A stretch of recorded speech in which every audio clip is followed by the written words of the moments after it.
These are the bridges at Tacoma Narrows in Washington State in the US. Now, there used to only be one of them, and it was actually neither of the two. You can probably see the one on the left over there is slightly older. The one on the right is a bit over 10 years old.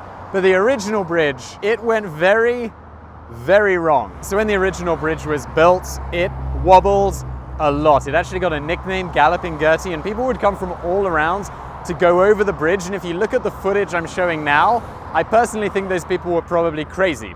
But things got a whole lot worse in November of 1940 when the bridge really started to sway. Fortunately, this happened over a while and there was only one fatality, and it was a three-legged dog owned by a man called Leonard Coatsworth.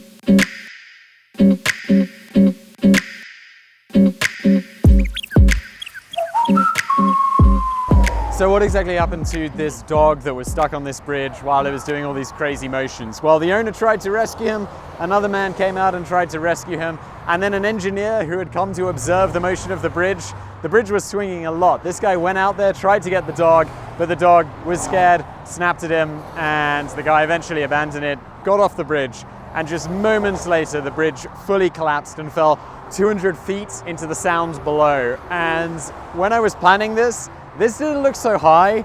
It was kind of like, oh, you know, and in looking in the video, it looks smaller in a way, but that's a really, really long way down. And then the bridge fell, sank to 125 feet below the surface, where it remains there to this day as one of the world's largest artificial reefs.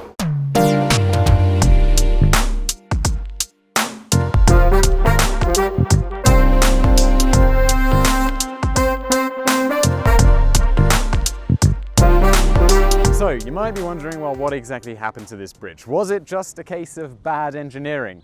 Well, no. The engineering was actually pretty good, at least according to the science of the time. The reality was, if we were building this bridge today, we'd have a much better understanding and we would not build it like this. Basically, the problem was the bridge was pretty strong, but you have this flat surface on the side of the bridge. You can sort of see it today where there's now holes, but that was just flat. Wind would buffer into this when it got too strong, and it would create tiny little whirlwinds.